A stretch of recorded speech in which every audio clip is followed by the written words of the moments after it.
تو اس بری صحبت کو پہچاننا بڑا ضروری ہے۔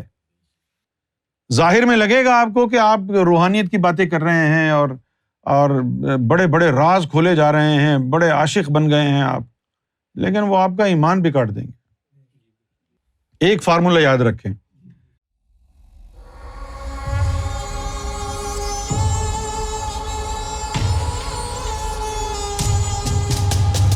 بری صحبت کا بڑا گہرا اثر ہوتا ہے۔ بری صحبت دو طرح کی ہوتی ہے۔ ایک تو یہ ہے کہ آدمی نفسانی کام کرتا ہو، غلط کاریوں میں پڑا ہو، برے برے کام کرتا ہو، یہ بھی بیڈ کمپنی ہے۔ آپ ان کے ساتھ بیٹھے ہیں، ان کی عادات اور اطوار آپ پکڑنا شروع ہو جائیں گے۔ اور دوسری بری صحبت کیا ہے؟ وہ ہے مذہبی اور روحانی لوگوں کی صحبت۔ اب آپ کو معلوم نہیں ہے کہ ان میں کون منافق ہے ازلی اور کون جو ہے اس میں زندیق ہے۔ اس صحبت کو پہچاننا بڑا مشکل ہے۔ پھر ایسے لوگوں کی صحبت میں بیٹھتا ہے آدمی تو روحانیت کے اور مذہب کے ان اوتھینٹک، غیر مصدقہ اپنی طرف سے گھڑی ہوئی باتیں آپ سیکھ جاتے ہیں۔ اس کمپنی میں ہوتا یہ ہے کہ جن روحانی اور مذہبی لوگوں کے ساتھ آپ بیٹھتے ہیں اور جو غلط غلط باتیں، غلط جو مذہب کے اور روحانیت کے معنی ہیں وہ غلط آپ کو بتاتے ہیں، تو شیطان پھر آپ کی مدد کرتا ہے۔ آپ کا نفس کہتا ہے ہاں یار یہ سچے لوگ ہیں، یہ راہ راست پر ہیں۔ نفس بھی آپ کا کہتا ہے، شیطان بھی کہتا ہے۔ اچھا، میرے ساتھ بھی ایک واقعہ ہوا۔ جب میں یہاں انگلینڈ آیا تو یہاں میں نے مشن شروع کیا۔ مانچسٹر میں ایک شخص تھا ظفر حسین کے نام سے، وہ بھی اس مشن سے متاثر ہوا، اس کو بھی ہم نے مشن یہ بتایا، سرکار تشریف لائے تو اس نے ذکر بھی لیا، اس نے بہت انٹرسٹ شو کیا اور وہ ساتھ لگ گیا، روزانہ اٹھنا بیٹھنا، اور چند دنوں میں وہ بہت قریب ہو گیا۔ یہیں پیدا ہوا تھا وہ، اس کے والدین آزاد کشمیر پاکستان سے بہت پہلے یہاں پر آ کے شفٹ ہو گئے تھے، اس کی پیدائش یہیں کی تھی، اور اس نے LLB کیا ہوا تھا، وکالت کی وجہ سے انگریزی بھی اچھی بولتا تھا۔ بہت جلدی جو ہے وہ سب کے قریب ہو گیا۔ پھر ہماری جو پاکستانی قوم ہے اس کا یہ عالم ہے کہ وہ یہ دیکھتے ہیں کہ بھئی یہ تو انگلینڈ میں پیدا ہوا ہے، وہاں کا پلا بڑا ہوا ہے، تو بلا وجہ اس سے مرعوب ہو جاتے ہیں۔ دوسرا یہ ہوتا ہے کہ ایک آدمی جو بلند اور بانگ دعوے کرتا ہے اس کی باتوں سے بھی مرعوب ہو جاتے ہیں۔ تو تھوڑا ہی عرصہ گزرا تھا کہ پوری دنیا سے لوگ سرکار سے ملنے کے لیے آتے، تو آہستہ آہستہ کر کے بہت سارے لوگوں سے اس کی جان پہچان ہو گئی، اور جان پہچان ہو گئی تو لوگ اس کے ساتھ اٹھنے بیٹھنے لگے، اور وہ لوگوں کو ایسے کاموں میں لگاتا جس سے نفس خوش ہو۔ اب کوئی آسٹریلیا سے آیا، کوئی امریکہ سے آیا، کوئی کینیڈا سے آیا، کوئی کہیں سے آیا، کوئی کہیں سے آیا۔ یہ لوگ تو وہ ہیں جو سب جانتے تھے کسینو کیا ہوتا ہے، شراب کیا ہوتی ہے نا، اور یہ جو لذات دنیا ہیں یہ کیا ہیں۔ لیکن اب سرکار سے ملنے آ گئے، سرکار سے ملاقات ہو گئی، تو اب وہ تھوڑا سا اس کو چھوڑنے لگے۔ لیکن جب وہ اس کی صحبت میں اٹھنے بیٹھنے لگے اور دیکھا کہ یہ اتنا قریب ہے سرکار سے، بظاہر تو لوگ یہی دیکھتے ہیں نا کہ سرکار اور ہمارے ساتھ ساتھ چل رہا ہے تو بہت قریب ہوگا، تو لوگوں نے اس کو بہت جلدی مقرب سمجھ لیا۔ ان لوگوں نے اس کو بڑا مقرب سمجھ لیا کہ یہ بڑا خاص آدمی ہے سرکار کا۔ لیکن جب لوگ اس کی صحبت میں بیٹھتے تو اس کے ساتھ چپک کیوں جاتے؟ ان کو یہ ہوتا کہ یار اتنا سرکار کا خاص آدمی ہے یہ، اور پھر یہ کبھی ہمیں جو ہے وہ کہہ رہا ہے کہ چلو آؤ بہترین ہوٹل میں کھانا کھاتے ہیں، کبھی کہتا ہے کہ چلو آؤ ڈانس دیکھتے ہیں، بیلی ڈانس دیکھتے ہیں، کبھی جو چلو شراب پیتے ہیں، کوئی مسئلہ نہیں ہے، کبھی کسینو جا رہا ہے، تو لوگوں کے نفس کا سامان فراہم کرتا، لوگ خوش ہوتے۔ اچھا، میرے ساتھ چیدہ لوگ لگے ہوئے تھے، نہ میں کسی کو اس طرح کے کاموں میں لے کے جاتا تھا، نہ میرا اپنا انٹرسٹ تھا کہ میں لوگوں کو کسینو لے کے جاؤں یا غلط کاموں میں لگاؤں۔ میرے پاس کوئی آ کے بیٹھتا تھا تو میرا کام تو صرف یہ تھا کہ میں اس کو سرکار کی ذات کے بارے میں بتاؤں۔ اس لیے میرے ساتھ 1-2 آدمی تھے جن کو لذات دنیا میں مزہ آتا تھا، ان کو میرے ساتھ مزہ نہیں آتا تھا، کیونکہ میں اس طرح کی باتیں کرتا نہیں تھا کہ چلو جی کسینو چلتے ہیں، چلو جی 1-2 پیگ لگا لیتے ہیں، میں ایسی باتیں کرتا نہیں تھا۔ لیکن اس نے مشہور یہ کر رکھا تھا کہ یونس اور میں دونوں ایک ہی ہیں، اور پھر اس نے لوگوں کو یہ کہانی بھی سنا دی ایک اپنی طرف سے جھوٹی، کہ ایک بہت زبردست روح تھی، اللہ نے اس کو ایک جسم میں ڈالنا چاہا تو جسم نے منع کر دیا، پھر اللہ تعالیٰ نے اس روح کے 2 حصے کر دیے اور 2 جسموں میں ڈال دی، ایک کا نام یونس رکھ دیا، ایک کا نام ظفر رکھ دیا۔ اس طرح کی باتیں جو ہے مجھے تو پتہ بھی نہیں تھی، بعد میں مجھے پتہ چلی۔ تو وہ جو ہے، جو خاص لوگ نکل کے آتے سرکار سے پیار کرنے والے، وہ ان کے اوپر ہاتھ ڈالتا جن کے پاس پیسہ ویسا ہوتا۔ اب جن کو لگا لیا اپنے ساتھ، وہ پھر آہستہ آہستہ جو ہے، پھر ان کو تنہائی میں سرکار کے ساتھ بیٹھتے تو خیالات چینج ہو جاتے، اس کے ساتھ جا کے بیٹھتے پھر خیالات چینج ہو جاتے، تو آہستہ آہستہ جو ہے وہ لوگ بدگمان ہوتے چلے گئے۔ یہاں پر ایک شخص ابھی بھی رہتا ہے ناربری میں، لنڈن روڈ پر، عبد القادر میرے ساتھ اٹھتا بیٹھتا تھا، سنجیدہ طبیعت کا آدمی تھا، بہت سنجیدہ، سیریس مائنڈڈ، بہت اچھی طبیعت کا آدمی تھا۔ تو میں اس کو ادھر ادھر مشن کے لیے دوروں پر لے جاتا، پھر اس نے یہ دیکھا کہ یار یہ یونس کے ساتھ بہت آتا جاتا ہے، تو وہ اس کے پاس جانا شروع ہو گیا۔ 1-1.5 ہفتے بعد قادر صاحب نے مجھ سے بات کرنا بند کر دی۔ اب وہ قادر صاحب جو مشن پر جاتے تھے، اب وہ کسینو جانے لگ گئے۔ اچھا، اب یہ بیڈ کمپنی کی جو صورتحال میں آپ کو بتا رہا ہوں، سامنے سے جو لبادہ ہے وہ یہ ہے کہ روحانی آدمی ہے، سرکار کا قریبی آدمی ہے، اور وہ حرکتیں کیا ہیں؟ حرکتیں ایسی تھیں کہ آپ کانوں کو ہاتھ لگاؤ۔ صرف برے کام نہیں تھے اس کے کہ کسینو چلے گئے، عورتوں کے پاس چلے گئے، جوا کھیل لیا، شراب پی لی، یہ سارے نفسانی کام ہیں۔ وہ بندہ ابلیسی کام بھی کرتا تھا۔ ابلیسی کام کیا کرتا تھا؟ سرکار کی ذات کے حوالے سے لوگوں کے عقیدے خراب کرتا تھا، اس طریقے سے گستاخی کرتا تھا کہ آپ کو گستاخی نہ لگے۔ شروع میں تو میں بڑا پریشان ہوا یہ دیکھ کے، لیکن ایک دن جو ہے سرکار نے مجھے منہ پر انگلی رکھ کر کے کہا کہ چپ رہو، خاموش رہو۔ پھر میں خاموش رہا۔ دبئی گیا، عمان گیا، امریکہ گیا، جہاں گیا اس نے مشن کا ملیا میٹ کر دیا۔ ایک بات یاد رکھو، سچا وہ ہے جس کو سرکار کی ذات اور مشن کا پاس ہے۔ اس بندے نے، ظفر حسین نے جس کو صحبت اپنی دی، وہ ایسا برباد ہوا نا روحانی طور پر، آج تک گمراہ ہے، آج تک۔ اور اس طرح کے ظفر حسین پاکستان انجمن سرفراز شان اسلام میں 99% لوگ ہیں، یہ تو ایک تھا یہاں پر۔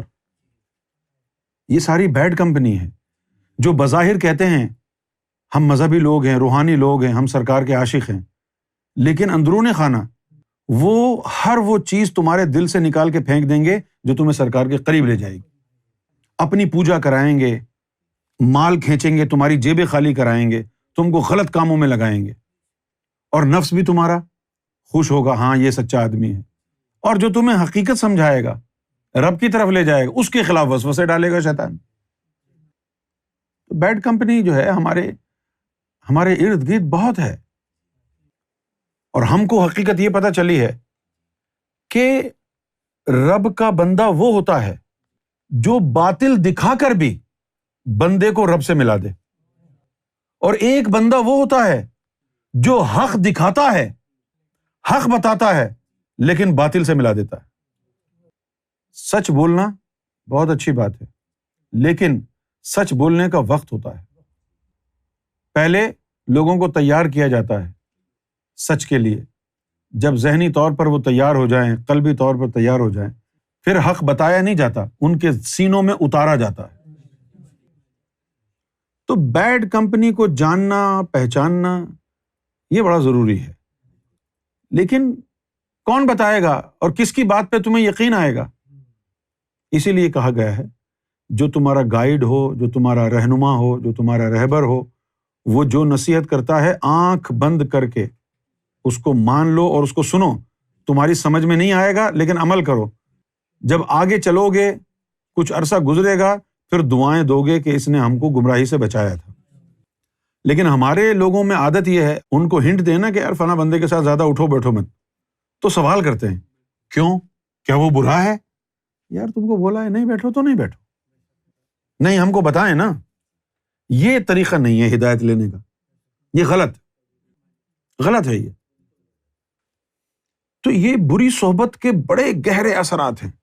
اور یہ مت سمجھو کہ یہ سرکار گوھر شاہی کے ماننے والوں کے ساتھ انوکھا کام ہوا ہے. محمد رسول اللہ کے ساتھ کیا ہوا؟ کتنے لوگ تھے؟ یہ جو مولوی باتیں کرتے ہیں نا، فلاں رضی اللہ تعالیٰ عنہ، یہ رضی اللہ تعالیٰ عنہ، یہ ساری کہانیاں ہیں. سرکار نے مجھے بتایا ہے کہ صرف ایک بندہ تھا محمد رسول اللہ کے ساتھ جو ان سے مخلص تھا، جو ان کا وفادار تھا، جو ان پر جان دینے والا تھا، اور اس ایک شخص کا نام علی ہے. باقی سب ایسے ہی تھے، صرف ایک شخص تھا. اب میں آپ کے سامنے حدیث کا ایک چھوٹا سا حصہ پیش کر رہا ہوں اور آپ سے میں پوچھوں گا خلاصہ بتائیے. نبی پاک صلی اللہ علیہ وسلم شدید بخار کی حالت میں ہیں، اور ظاہر ہے کہ یہ وہ وقت ہے کہ اس کے بعد آپ اس دنیا سے پردہ فرمانے والے ہیں. اور ایسی بخار کی حالت میں آپ صلی اللہ علیہ وسلم فرماتے ہیں کہ جاؤ کاغذ اور قلم لے آؤ تاکہ میں تم لوگوں کو کوئی نصیحت کر دوں. صحیح؟ اب جناب کیا ہوتا ہے، مجھے اب اس میں سے آپ سے سوال پوچھوں گا میں. آپ نے آج منافقت نہیں کرنی، سوال پوچھنا ہے مجھے. نبی کریم صلی اللہ علیہ وسلم نے فرمایا کہ کاغذ اور دوات لے آؤ تاکہ میں تمہیں کچھ نصیحت کر دوں.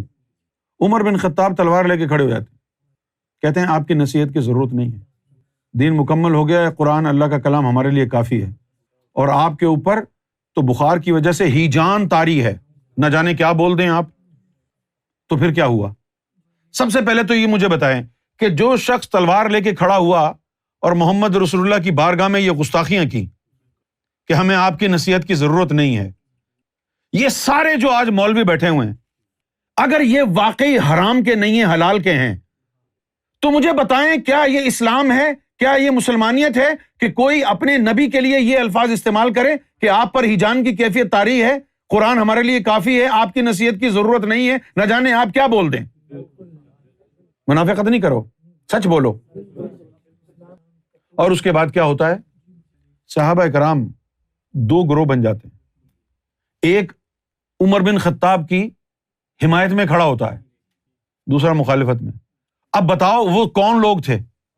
وہ محمد رسول اللہ کے ماننے والے تھے. لڑائی کس بات پر شروع ہوئی؟ حضور کہہ رہے ہیں دوات اور قلم لے کے آؤ، عمر بن خطاب کہتا ہے ضرورت نہیں ہے، اور پھر آدھے صحابہ کرام کھڑے ہو کر عمر بن خطاب کے حق میں تلواریں نکال لیتے ہیں. یہ محمد کے ماننے والے ہیں صلی اللہ علیہ وسلم، یہ حضور کے ماننے والے تھے جو حضور کی بات کو رد کر رہے ہیں اور عمر کا دفاع کر رہے ہیں. یہ مسلمان تھے. آپ کے اہل سنت والجماعت والے تو بڑی عزت سے نام لیتے ہیں ان لوگوں کا. اور اس طرح کے لوگ، جیسا میں نے ابھی آپ کو بتایا، محمد رسول اللہ کو کہنے والے، ارے ان مسلمانوں میں ایسے بھی لوگ تھے کہ حضور نبی پاک صلی اللہ علیہ وسلم مسجد میں بیٹھے ہوئے ہیں، مغرب کی نماز کا وقت ہو رہا ہے، آپ صحابہ کرام کے ساتھ بیٹھے ہوئے ہیں، تو ایک مسلمان اندر آیا اور حضور کو دیکھ کے کہتا ہے کہ یہ اپنے دوستوں کے ساتھ گپے لڑا رہے ہیں، نماز کا وقت نکلا جا رہا ہے، ان کو نماز کی پرواہ نہیں ہے محمد رسول اللہ کو. کیا آپ ان کو مسلمان کہیں گے؟ تو ایسے ہی تھے مسلمان ہمارے زیادہ تر، ساری بنی امیہ ایسے ہی مسلمان گزرے ہیں. آج ہندوستان پاکستان میں سارے ایسے ہی مسلمان بھرے ہوئے ہیں. ہم تو صرف ان کو پکار رہے ہیں، آوازیں دے رہے ہیں جن کے مقدر میں اللہ نے ایمان لکھا ہے، اور وہی آ رہے ہیں، اور وہ آ کے پھر ہمیں تنگ کرتے ہیں. ہمارے باپ کو بھی لاؤ، ہماری ماں کو بھی لاؤ، ہمارے بھائی کو بھی لاؤ، ان سب کو ولی بنا دو. ابے میں نے تھوڑی لکھا ہے ان کے مقدر، اللہ نے لکھا ہے. جس کے مقدر میں اللہ نے ایمان لکھا ہے وہی مومن بن سکتا ہے، اور کوئی نہیں بن سکتا. یہ مشن بھی سب کے لیے نہیں ہے، انہی کے لیے ہے جن کو اللہ تعالیٰ مومن بنانا چاہتا ہے. جس کو نہیں بنانا چاہتا اس کو کوئی نہیں بنا سکتا. اسی طرح یہاں بھرے ہوئے تھے. آپ نے دیکھا نہیں ہے کتنی ویب سائٹس بنی ہوئی ہیں سرکار کے نام سے، کوئی آل فیتھ اسپریچول موومنٹ، کوئی انجمن سرفروشان اسلام، کوئی فلاں صوفی انور علی، کوئی فلاں صوفی، کوئی فلاں صوفی، اور یہ سارے میرے خلاف، سارے میرے خلاف. اور میں کیا کر رہا ہوں؟ میں سرکار کی تعلیمات بیان کر رہا ہوں، میں اس مشن کی خدمت کر رہا ہوں، میں کوئی اپنی تعلیم تھوڑی پھیلا رہا ہوں. کوئی صحیح راستے پر ڈالنے والا کوئی ہوتا ہے. کون ہوگا وہ؟ جو من جانب حق ہوگا، جس کو حق نے بٹھایا ہوگا. یہ باتیں میں آج آپ کے سامنے اس لیے کر رہا ہوں کہ آپ کو پتہ چلے کہ بری صحبت کون کون سی ہوتی ہے. صرف ناچنے گانے والے، شراب پینے والے، کسینو جانے والے بری صحبت نہیں ہے. اس سے زیادہ بری صحبت وہ ہے کہ جو مذہب کے رنگ میں، روحانیت کی آڑ میں آپ کا دین اور ایمان تباہ کر دیں، آدھا سچ بتائیں، آپ کا عقیدہ بگاڑ دیں. سرکار نے جب میری ڈیوٹی لگائی تو مجھے کہا، یہ بڑی خوبصورت بات ہے اور سرکار کا کرم ہے کہ یہ جملہ سرکار نے کہا تو میرا دماغ چل پڑا. سرکار نے مجھے کہا کہ استاد، اب جس طرح ہم نے تم سے منوایا ہے اسی طرح تم دنیا سے منوانا. تو فوراً میں جو ہے گھوما دماغ میرا. میں نے کہا سرکار یہ کیسے ممکن ہے کہ جس طرح آپ نے مجھ سے منوایا ہے میں کسے منواؤں گا لوگوں سے؟ بھئی آپ منوا سکتے ہیں لوگوں سے اپنی طرح، میں لوگوں سے اس طرح کیسے منواؤں گا جس طرح آپ نے منوایا ہے مجھ سے؟ تو سرکار نے فرمایا کہ تو آواز تو لگانا، ہم خود ہی منوائیں گے، تو صرف آواز لگانا. آپ یقین فرمائیں، اگر میرے پاس باطنی نگاہ نہ ہوتی، میں سچ کہہ رہا ہوں، سرکار کو حاضر و ناظر جان کے کہہ رہا ہوں، اگر میرے پاس یہ باطنی فراست نہ ہوتی تو 1 2 3 4 5 جتنے لوگ یہاں اعلیٰ درجے کے بیٹھے ہیں نا، یہ سب مجھے گمراہ کر دیتے. ان کی باتیں، ان کے خیالات، ان کی سوچ سب گمراہ کر دیتے. اگر میں ان سے کہتا کیا کروں تو ہر آدمی ایسے مشورے دیتا ہے کہ وہ مجھے دجالی بنا دے. میں نے تو صبح شام دیکھتا ہوں نا، کیونکہ ان کے نفوس جو ہے اور ان کی عقول جو ہیں، ان کے قلوب جو ہیں، ابھی اس سطح پر نہیں ہے جہاں پر یہ مشیر کہلائیں. مشیر کون ہوتا ہے؟ مشیر جو ہے انسان کا جو دل ہے. آپ نے حدیث سنی ہوگی نا، مومن اپنے قلب سے فتویٰ لیتا ہے. یہ حدیث کس کے لیے؟ مومن اپنے قلب سے فتویٰ لیتا ہے. چلو یہ ایک ہی حدیث لے جاؤ سارے عالموں کے پاس، اہل تشیع کے پاس لے جاؤ، سارے مومن ہیں، ان کو کہو جی اس کا مطلب سمجھا دیں. مومن اپنے قلب سے فتویٰ لیتا ہے. چلو آپ مومن ہیں؟ ہاں جی الحمدللہ میں مومن ہوں. چلیں آپ اس معاملے کے بارے میں اپنے قلب سے فتویٰ لے کے بتائیں. وہ کہے گا وہ کیسے لوں؟ یہی کہے گا نا. اچھا ان کو تو گولی مارو، تم ہو نا مومن، اپنے قلب سے فتویٰ لو، ذکر اللہ کرنا جائز ہے ناجائز ہے، آتا ہے لینا فتویٰ. تو پھر یہ کون سا مومن ہے جس کو حکم دیا گیا ہے اپنے قلب سے فتویٰ لو؟ یہ اشارہ ہے قلب شہید کے لیے، یہ اشارہ عام مومن کے لیے نہیں ہے، یہ اشارہ ہے قلب شہید کے لیے. سرکار گوہر شاہی نے فرمایا کہ دل کی 2 حالتیں ہیں، یا تو وہ عابد ہوتا ہے اور جب تجلی پڑ جاتی ہے اور قلب شہید ہو جاتا ہے تو پھر وہ دل مشیر بن جاتا ہے. کیا بن جاتا ہے؟ مشیر بن جاتا ہے. پھر دل جب بھی کچھ بھی کہے چپ کر کے مان لے کہ تجلی کی زد میں آ کے نفس بھی مطمئنہ ہو گیا، شر اس کا ختم ہو گیا اور قلب اللہ کے پاس حاضر شہید ہو گیا. یہ چیز اگر حاصل نہ ہو تو بندے کو ڈیوٹی پر نہیں بٹھا سکتے. کسی کی بھی باتوں میں آ جائے گا، کچھ بھی بول دے گا، 4 آدمیوں کو بٹھا کر کے مشورے کرے گا، وہ اس کو جہنمی بنا دیں گے. وہ جو ایک بندے کو چنتا ہے، اس کو بٹھاتا ہے، تو اس کے پاس ایسے آلات اور ایسی طاقت اور اختیارات دیتا ہے کہ نہ وہ کسی کے اثر میں آئے، نہ وہ کسی کے مشوروں کو مانے، صرف وہ کرے جو اس کا دل کہے، جو اس کا قلب اس کو مشاورت دے، کیونکہ اس کا قلب سرکار کی 2 انگلیوں کے بیچ میں ہے. یہ 1995 کا واقعہ ہے، سمر کا سیزن تھا. مانچسٹر میں رہتے تھے 1995 میں. تو اچانک جو ہے میرے حلق سے سرکار کی آواز آنے لگی. میں بولوں تو سرکار کی آواز، پوری سرکار کی آواز. میں تو گھبرا گیا. مجھے معلوم تھا میں نقل نہیں کر رہا. میں تو گھبرا گیا کہ یہ ہو کیا رہا ہے. میں سرکار کو فون کیا تو سرکار بہت مسکرائے، فرمایا ہم تمہارے دل میں رہتے. اور پھر اس کے بعد سرکار نے یہ جملہ فرمایا کہ ہم تمہارے دل میں رہتے ہیں تاکہ تم کبھی گمراہ نہ ہو سکو. مجھے سرکار نے یہ فرمایا کہ تم کبھی گمراہ نہیں ہو سکتے، اس لیے مجھے یہ گارنٹی ہو گئی کہ میرے پاس اٹھنے بیٹھنے والوں کی گارنٹی ہو جائے گی. اگر وہ ایسا کریں گے جیسا میں کر رہا ہوں، اگر وہ میرے نقش قدم پر چلیں گے تو کبھی گمراہ نہیں ہوں گے. لیکن آپ مجھے بتائیں، میرا آپ سے ایک سوال ہے، کون میرے نقش قدم پر چل رہا ہے؟ چند ایک ہیں، جیسا کہ مرتضیٰ ہے. میں بڑے ہی سکون قلب کے ساتھ کہہ سکتا ہوں کہ یہ جو بندہ ہے مرتضیٰ، یہ میرے نقش قدم پر چل رہا ہے. تو اس بری صحبت کو پہچاننا بڑا ضروری ہے. ظاہر میں لگے گا آپ کو کہ آپ روحانیت کی باتیں کر رہے ہیں اور بڑے بڑے راز کھولے جا رہے ہیں، بڑے عاشق بن گئے ہیں آپ، لیکن وہ آپ کا ایمان بھی کاٹ دیں گے. ایک فارمولہ یاد رکھیں، جس طرف وہ نظر نہیں آتے وہ رستہ ہی چھوڑ دیتے ہیں، اور کعبہ بنتا ہے اس طرف کو ریاض جس طرف رخ وہ موڑ دیتے ہیں. اگر کسی کے پاس بیٹھو اور وہ تمہارا رخ سرکار کی طرف موڑ رہا ہو تو وہ صحبت مبارک ہے. اور اگر کسی کی صحبت میں بیٹھ کے سرکار کو بھول رہے ہو اور دنیا کی طرف جا رہے ہو تو پھر وہ شیطان کی صحبت ہے، جدا ہو جاؤ. علی بننا ناممکن نہیں ہے، لیکن علی کا کردار دیکھو، کیا تھا کردار علی کا. ایک ضرورت مند محمد رسول اللہ کے پاس آیا کہ جی میری بچیوں کی شادی ہے، کچھ مدد کر دیں. تو حضور نے کیا کہا؟ حضور نے کہا کہ علی کے پاس چلے جاؤ، وہ مدد کر دے گا. اور حضور کو پتا تھا کہ علی کے گھر میں 3 دن سے فاقے ہیں.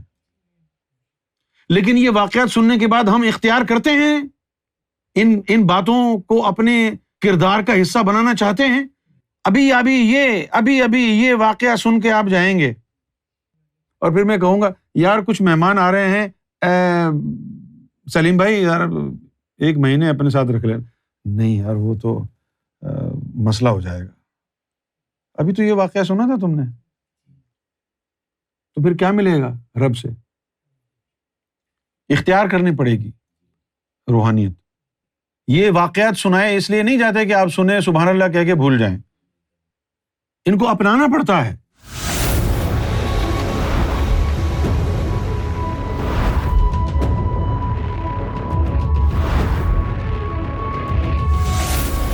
Amra TV, the place to connect with God.